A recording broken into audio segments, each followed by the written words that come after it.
96. kiri, Jahve, heebrealaste jumal. Kui inimene loob endale ettekujutuse jumalusest, hõlmab see algul kõiki jumalaid, seejärel allutab ta võõrad jumalad oma hõimu jumalusele ja lõpuks jätab välja kõik peale lõpliku ja ülima väärtusega ainsa jumala. Juudid ühendasid oma erinevad jumalad ülevamaks Iisraeli issand jumala kontseptsiooniks. Hindud liitsid oma mitmekesised jumalused jumalate ühtseks vaimsuseks, mis kajastus Rigvedas. Mesopotaamlased taandasid oma jumalad aga kesksemaks Beel Marduki ideeks. Need monoteismi ideed küpsesid kõikjal maailmas üsna varsti pärast Mahiventa Melkiseedeki ilmumist Palestiinas Saalemis. Ent Melkiseedeki jumaluse kontseptsioon ei sarnanenud arengulise filosoofiaga sisse- või väljaarvamisest ja allutamisest. See põhines eranditult looval jõul ja mõjutas üsna pea Mesopotaamia, India ja Egiptuse kõrgemaid jumaluse kontseptsioone. Saalemi usundit kui pärimust austasid hardalt geenlased ja mitmed teised Kaanani hõimud. Ja see oligi Melkiseedeki kehastumise üks eesmärke, edendada ainsa jumala religiooni, et sillutada teed selle ainsa jumala poja annetumisele maa peal. Vaevalt oleks Miikael saanud Urantale tulla ajal, mil polnud tekkinud kõiksesse isasse uskuvat rahvast, kelle hulka ilmuda. Saalemi religioon elas Palestiinas geenlaste seas nende usutunnistusena edasi ja seda usundit, mille heebrealased hiljem omaks võtsid, mõjutasid kõigepealt Egiptuse moraaliõpetused, hiljem Babyloonia teoloogiline mõte ning viimasena Iraani hea ja kurja kontseptsioonid. Heebrea usund põhineb tegelikult Abrahami ja Mahiventa Melkiseedeki vahelisel lepingul.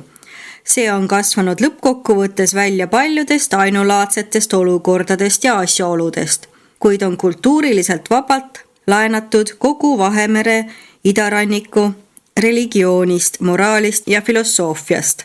Suur osa Egiptuse, Mesopotaamia ja Iraani kõlblusest ning religioossest mõttest kandus õhtumaa rahvastele just heebrea usundi kaudu. Esimene, semiitide arusaamad jumalusest. Varased semiidid arvasid, et vaim elab kõiges. Olid looma- ja taimeriigi vaimud, aastavaimud, järelkasvu käskija, tule, vee- ja õhuvaimud. Tõeline vaimude panteon, keda tuli karta ja kummardada. Ja Melkiseedeki õpetus kõiksest loojast ei hävitanud kunagi päriselt uskumust neisse alamatesse vaimudesse või loodusjumalatesse. Heebrealaste liikumine polüteismist henoteismi kaudu monoteismini ei olnud katkematu ja pidev vaadete areng.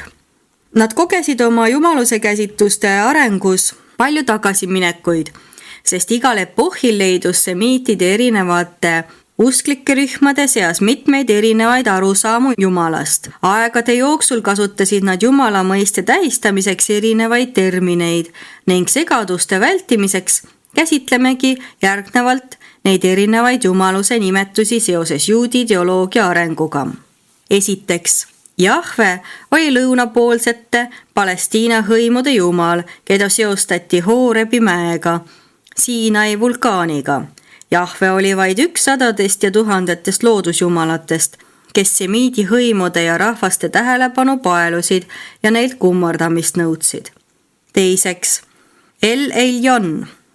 Pärast Melkiseedeki Saalemis viibimist püsis õpetus sellest jumalusest erinevates variantides veel sajandeid ja seda tähistati üldise terminiga El Elyon, kõige kõrgem jumal taevas. Paljud semiidid, kaasa arvatud Abrahami otsesed järeltulijad, kummardasid erinevatel aegadel nii Jahvet kui ka El Elyoni. Kolmandaks, El Shaddai. Raske on selgitada, mida El Shaddai esindas.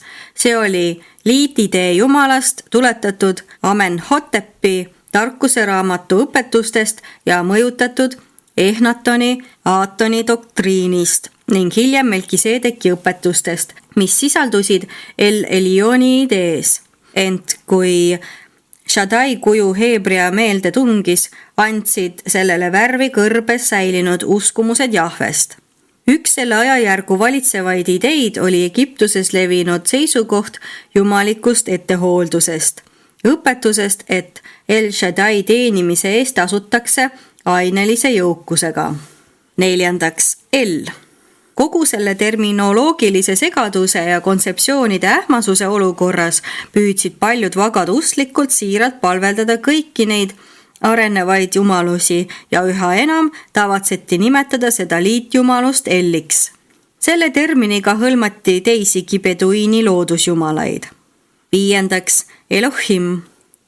Kishis ja Uuris püüdsid pikka aega Sumeri kaldea rühmad, kes õpetasid aru saama kolmainu jumalast, mis põhines Aadama ja Melkiseedeki aegsetel pärimustel. See õpetus kandus Egiptusesse, kus kolmsust palveldati Elohimi ehk ainsuses Eloahi nime all. Egiptuse filosoofiaringkonnad ja hiljem heebrea päritolu Aleksandria õpetlased õpetasid seda paljude jumalate ühtsust ja ohtrad Moosese väljarännu aegsed nõuandjad uskusid kolmsusesse. Tegelikult sai kolmsusliku Elohimi käsitus heebrea teoloogia osaks alles siis, kui heebrealised olid babüloonlaste poliitilise mõju alla langenud. 6. Erinevad nimed. Semiitidele ei meeldinud oma jumaluse nime suhu võtta ja seetõttu kasutasid nad temast rääkides aegade jooksul arvukaid muid nimetusi. Näiteks Jumala vaim, issand, issanda ingel, kõige vägevam, püha, kõige kõrgem, Adonai, päevilt vana, Iisraeli issand Jumal, taeva ja maa looja, Küürios, jah, vägede issand ja taeva isa. Jehova on termin, millega on viimasel ajal tähistatud lõplikku käsitust Jahvest, mis heebrealaste pikaajalise kogemuse tulemusena viimaks välja arenes. Ent Jehova nimi tuli kasutusele alles 1500 aastat pärast Jeesuse aega. Umbes aastani 2000 enne Kristust oli Siinai mägi aeg-ajalt tegutsev vulkaan, mille purskeid esines vahetevahel isegi siis, kui iisraellased juba seda piirkonda asustasid. Vulkaanilise mäe pursetega kaasnev tuli ja suits koos äikesetaoliste plahvatustega jättis ümbruskonna beduiinidele sügava mulje ning tekitas Jahves suurt hirmu ja aukartust. See Hoorebi mäe vaim sai hiljem heebrea semiitide jumalaks ja nad hakkasid teda lõpuks kõigist teistest jumalatest kõrgemaks pidama. Kananlased olid kaua aega Jahvet hardalt austanud ja kuigi paljud geenlased uskusid suuremal või vähemal määral El Elioni, Saalemi religiooni ülijumalat, jätkas enamik kananlasi mõnevõrra ka vanade hõimujumaluste palveldamist. Nad ei olnud sugugi nõus oma hõimujumalusi rahvusvahelise, et mitte öelda planeetide vahelise jumala nimel maha jätma. Need hõimud ei kippunud uskuma kõikset jumalust ja seetõttu palveldasid jätkuvalt oma hõimujumalusi, kelle hulka kuulusid ka Jahve ning hõbe ja kuldvasikas, mis sümboliseerisid beduiini karjakasvatajate ettekujutust Siinai vulkaani vaimust. Süürlased kummardasid küll oma jumalaid, kuid uskusid ka heebrealaste Jahvet, sest nende prohvetid ütlesid Süüria kuningale. Nende jumalad on mägede jumalad, seepärast olid nad meist vägevamad, aga tappelgem nendega lagendikul, siis me võidame neid kindlasti. Kui inimene kultuuriliselt areneb, allutatakse madalamad jumalad ülimale jumalusele. Suur Jupiter püsib veel vaid hüüatustes. Monoteistidel on madalamad jumalad säilinud vaimudena, teemonitena ja saatuse jumalannadena, merenümfidena, haljatena, härjapõlvlastena, kääbustena, mardustena ja kurja silmana. Heebrealased läbisid henoteismi perioodi ja uskusid kaua teiste jumalate eksisteerimisse peale Jahve, kuid pidasid neid võõraid jumalusi üha enam Jahvele alluvateks. Nad tunnistasid amoriitide jumala Kemoshi olemasolu, kuid väitsid, et ta allub Jahvele. Idee Jahvest on kõigist surelike jumalateooriatest kõige kaugemale arenenud. Selle pidev areng on võrreldav vaid Buda metamorfoosiga Aasias, mis viis lõpuks kõikse absoluudi mõisteni. nii nagu Jahve viis lõpuks ideeni kõiksest isast. Ent ajaloolise tõe huvides tuleks mõista, et kuigi juutide seisukohad jumalusest kujunesid Hoorebi mäe hõimujumalast hilisema aja armastavaks ja halastavaks loojaisaks, ei muutnud nad tema nime, vaid nimetasid seda arenevat jumalust endiselt Jahveks. Teine, semiidi rahvad. Idapoolsed semiidid olid hästi organiseeritud ja juhitud ratsamehed, kes tungisid viljaka poolkuu idapiirkondadesse ja ühinesid seal babüloonlastega. Uuri lähedal elanud kaldealased olid areneinumaid idapoolseid semiite. Foiniiklased olid kõrgelt arenenud ja hästi organiseeritud segunenud semiitide rühm, kelle valduses oli Palestiina idaosa koos Vahemere rannikuga. Semiidid olid rassiliselt segunenumaid urantja rahvaid, kelles leidus peaaegu kõigi 9 maailma rassi pärilikkuse tegureid. Araabia semiidid jõudsid võitluste tulemusena ikka ja jälle põhjapoolsele tõotatud maale. Maale, kus voolab piima ja mett, kuid iga kord lõid paremini organiseeritud ja tsiviliseeritumad põhjapoolsed semiidid ja hetiidid nad tagasi. Hiljem saabusid need ringi uitavad peduiinid ühe eriti ränga näljahäda ajal suurte hulkadena Egiptusesse, et lepingu alusel avalikke töid teha, kuid peagi tuli neil leppida kibeda tõega, et nad on orjastatud ja peavad Niiluse orus alla surutud lihttöölise igapäevast vaevarikast tööd tegema. Alles pärast Mahhiventa Melkisedeki ja Abrahami aega hakati mõningaid semiidi hõime nimetama nende iseäralike religioossete uskumiste tõttu Iisraeli lasteks, hiljem aga heebrealasteks, juutideks ja valitud rahvaks. Abraham ei olnud kogu heebrea rassi isa. Ta polnud isegi kõigi Egiptuse vangipõlves olnud peduiini semiitide esiisa. Tema järeltulijad moodustasid, tõsi küll, hilisema juudi rahva tuumiku, kuid suurem osa Iisraeli sugukondadesse kuulunud meestest ja naistest ei olnud Egiptuses kunagi viibinud. Nad olid vaid samasugused rändkarjakasvatajad, kes otsustasid alluda Moosese juhtimisele, kui Abrahami lapsed ja semiitidest kaaslased Egiptusest läbi Põhja-Araabia rändasid. Selleks ajaks, kui semiidi rahvad, kelles peagi sai heebrea rahvas, Egiptuses vangistati, olid Melkisedeki õpetus kõige kõrgemast El-Elionist ja leping usu kaudu jumaliku soosingu saavutamisest suures osas unustatud. Kuid Araabia rändkarjakasvatajatel säilis kogu vangipõlve ajal ammune pärimuslik uskumus Jahvesse kui oma rahva jumalusse. Jahvet palveldas üle 100 erineva Araabia hõimu ja kui jätta arvestamata Melkisedeki El-Elioni käsitluse vilksatus, mis Egiptuse haritumate klasside, sealhulgas heebrea ja Egiptuse segatüvikondade seas püsis, oli vangi võetud heebrealastest orjade usundiks vana maagiast ja ohverdustest koosneva Jahve rituaali mugandatud versioon. 3. Võrratu Mooses. Heebrea käsitlused ja ideaalid ülimast loojast hakkasid arenema ajal, mil semiidid suure juhi, õpetaja ja organiseerija Moosese eestvedamisel Egiptusest lahkusid. Moosese ema kuulus Egiptuse kuninglikku perekonda. Isa oli valitsuse ja beduiini vangide vaheline semiidist sideohvitser. Mooses oli seega pärinud erakordsed rassilised omadused. Teda oli võimatu liigitada ühte kindlasse rassirühma. Kui ta poleks olnud segatõugu, ei oleks ta kunagi ilmutanud säärast ebatavalist mitmekülgsust ja kohanemisvõimet, mis lubas tal valitseda seda isesugust hordi, mis lõpuks liitus tema juhtimisel Egiptusest Araabia kõrbesse põgenevate beduiini semiitidega. Vaatamata Niiluse kuningriigi kultuuri ahvatlustele eelistas Mooses siduda saatuse oma isa rahvaga. Ajal, mil see suur organisaator tegi plaane oma isa rahva vabastamiseks, oli beduiinidest vangidel vaevalt midagi, mida oleks võinud usundiks nimetada.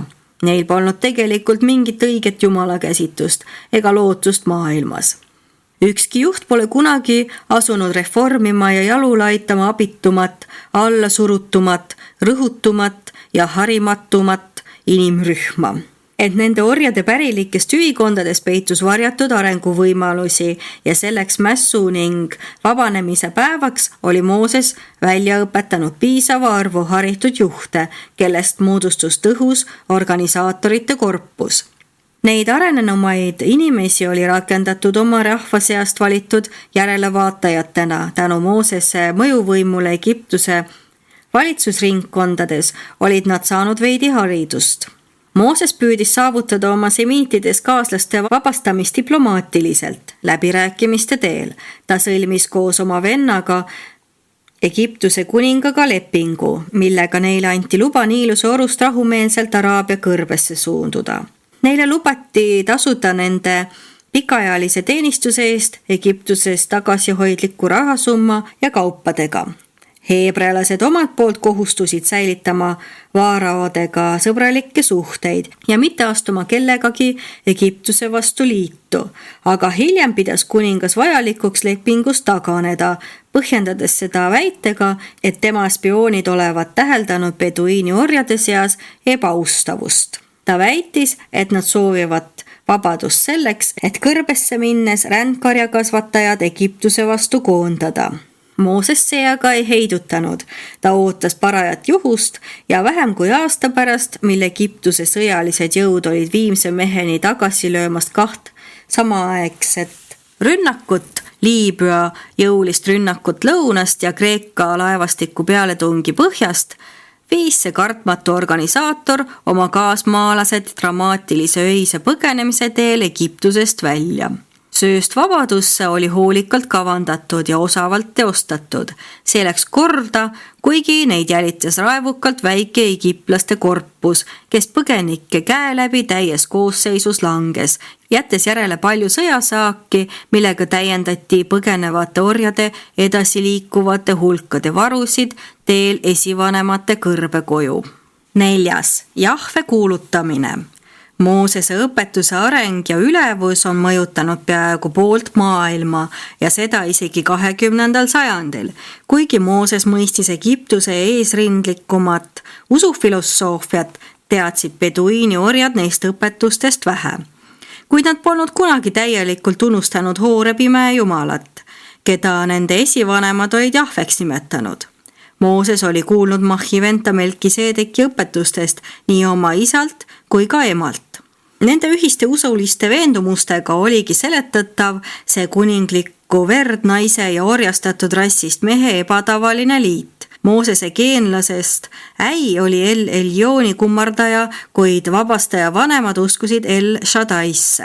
Seega sai Mooses oma hariduse El Shaddai pooldajana ja selleks ajaks, kui heebrealased pärast Egiptusest põgenemist ümber Siinai mäe laagrisse asusid, oli ta sõnastanud uue ja avarama arusaama jumalusest, tuletatud kõigist tema varasematest uskumustest, mida ta targasti otsustas kuulutada oma rahvale avardatud arusaamana nende vanast hõimujumalast Jahvest.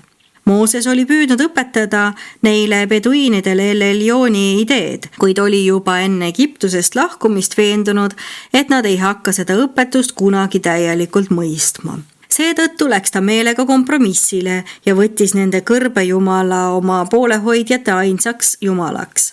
Mooses ei õpetanud otseselt, et teistel rahvastel ja riikidel ei tohi olla teisi jumalaid, kuid ta väitis otsustavalt, et Jahve on kõigist kõrgem ja ülem, eriti heebrealaste jaoks.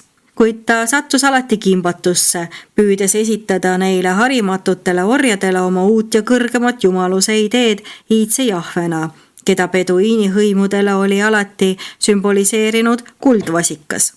Asjaoluga, et Jahve oli põgenevate heebrealaste jumal, on seletatav ka nende nii pikk peatus püha Siinai mäe jalamil ja see, miks nad said sealt Mooseselt 10 käsku Hoorebi jumala Jahve nimel.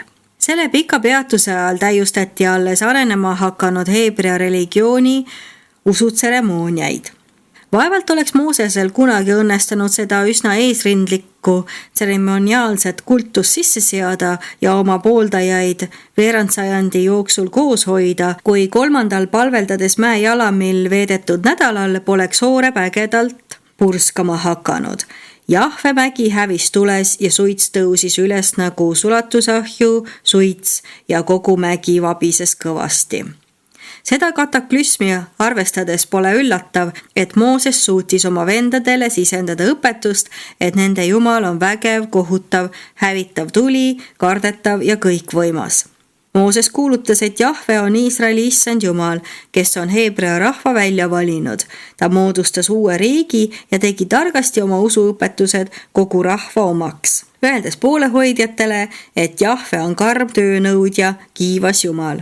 Kuid ta püüdis siiski avardada ka nende arusaama jumalikkusest, sest õpetas neile, et Jahve on kõige lihavaimude Jumal ja ütles, varjupaigaks on iidne Jumal, kes toetab sind oma igaveste käsivartega.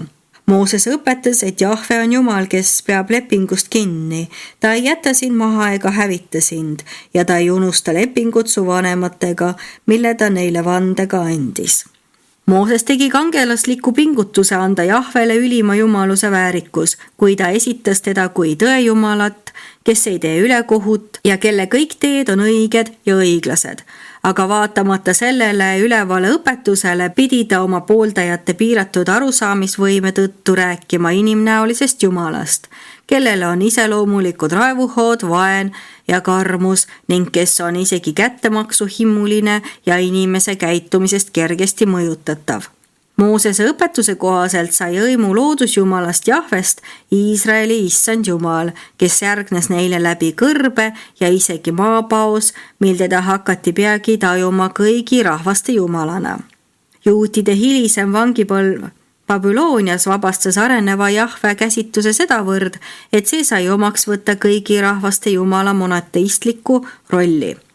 Heebrealaste religiooni ajaloo kõige ainulaadsem ja hämmastavam joon ongi seotud jumaluse käsitluse pideva arenguga Hoorebi mäe algelisest jumalast järjestikuste usujuhtide õpetuste kaudu sellele kõrgele arengutasemele, mida kirjeldatakse armastava ja halastava looja isa ülevat ideed kuulutavas Jesaja jumaluse doktriinis. 5. Moosese õpetused. Mooseses olid erakordsel viisil segunenud sõjaline juht, ühiskondlik organisaator ja usuõpetaja. Ta oli Mahhiventa ja Jeesuse vahelisel ajal maailma tähtsaim õpetaja ja eestvedaja. Mooses püüdis Iisraelis läbi viia palju reforme, mida ürikud ei kajasta. Ühe inimpõlve vältel suutis ta niinimetatud heebrealaste paljukeelse hordi orjapõlvest ja tsiviliseerimatust eksirännakutest välja juhtida, pannes ühtlasi aluse hilisemale riigi sünnile ja rahva püsima jäämisele. Moosese suurest tööst on vähe kirja pandud, sest heebrealastel ei olnud Egiptusest väljarändamise ajal kirjakeelt. Moosese aega ja tegemisi kajastavad ürikud on kirja pandud hiljem pärimuste põhjal, mis olid säilinud enam kui 1000 aastat pärast suure juhi surma.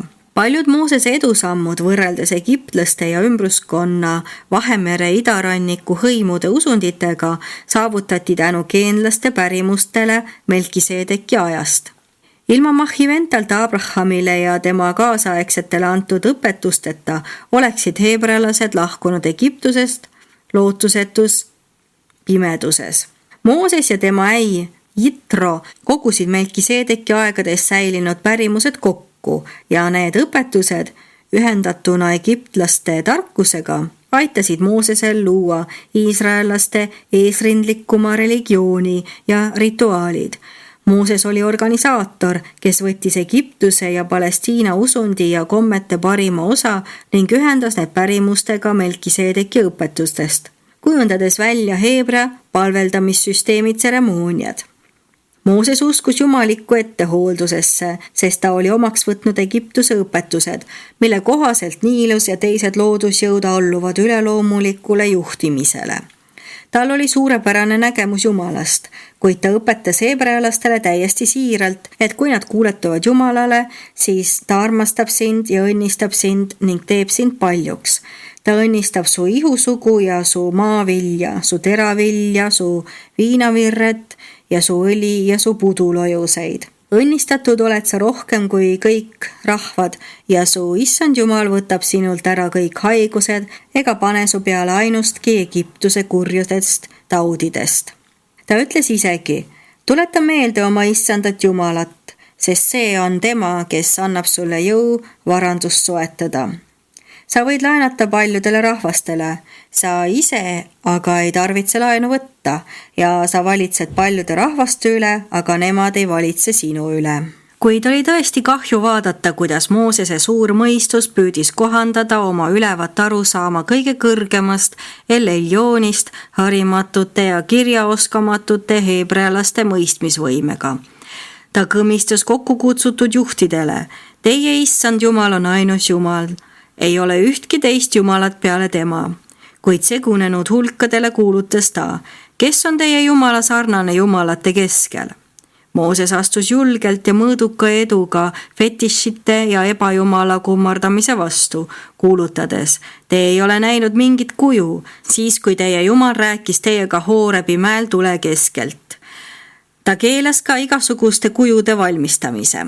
Mooses kartis kuulutada, et Jahve on halastav, eelistades äratada oma rahvas aukartust Jumala õiglase meele ees hirmu abil. Ta ütles, teie issand Jumal on Jumalate Jumal ja issandate issand, vägev ja kardetav Jumal, kes ei pea inimest millekski. Ta püüdis taas rahutuks muutunud sugukondi allutada, kui kuulutas, et sinu Jumal tapab su, kui sa talle ei kuuletu. Ta ravib terveks ja annab elu, kui sa talle kuuletud. Kuid Mooses õpetas neile hõimudele, et nad saavad Jumala valitud rahvaks vaid tingimusel, kui täidavad kõiki Jumala käske ja kuulavad kõiki tema seadusi. Jumala halastust õpetati heebrealastele neil varastel aegadel vähe. Nad õppisid, et Jumal on kõigeväeline, issand on sõjamees, lahingute Jumal, hiilgusrikas oma võimus, kes lööb oma vaenlased põrmu. Teie issand Jumal kõnnib keset sõjalaagrit, et teid päästa. Iisraelased uskusid, et nende Jumal armastab neid, kuid teeb ka Vaarao südame kõvaks ja neab nende vaenlasi. Mooses lasi küll Iisraeli lastel heita põgusaid pilke kõiksele ja heategevale Jumalale, kuid nende igapäevane ettekujutus Jahvest vastas üldiselt nende ettekujutusele Jumalast, kes on ümbruskonna rahvaste hõimujumalatest vaid veidi parem. Nende Jumala käsitus oli algeline, tahumatu ja inimese näoline. Pärast Moosese surma pöördusid nood beduiini hõimud kiiresti tagasi poolbarbaarsete ideede juurde oma iidsetest Hoorebi ja kõrbe jumalatest. Avaram ja ülevam nägemus Jumalast, mida Mooses oma juhtidele aeg-ajalt esitas, kadus peagi silmist ja enamik inimestest asus taas kummardama fetišeid, kuldvasikaid, mis olid Palestiina karjakasvatajatele Jahve sümboliks. Selleks ajaks, kui Mooses heebrealaste juhtimise Joosuale üle andis, oli ta juba koondanud kokku tuhandeid Abrahami, Nahori, Loti ja teiste sugulashõimude järeltulijaid ning moodustanud neist isemajandava ja osaliselt iseend valitseva karjakasvatajatest sõjameeste riigi. 6. Jumala käsitus pärast Moosese surma. Pärast Moosese surma hakkas tema kõrge arusaam Jahvest kiiresti alla käima. Joosua ja Iisraeli juhid hoidsid Moosese pärimusi kõike teadvast, heasoovlikust ja kõige vägevamast Jumalast alal, kuid lihtrahvas pöördus väga ruttu tagasi vanema kõrbeaegse Jahve idee juurde.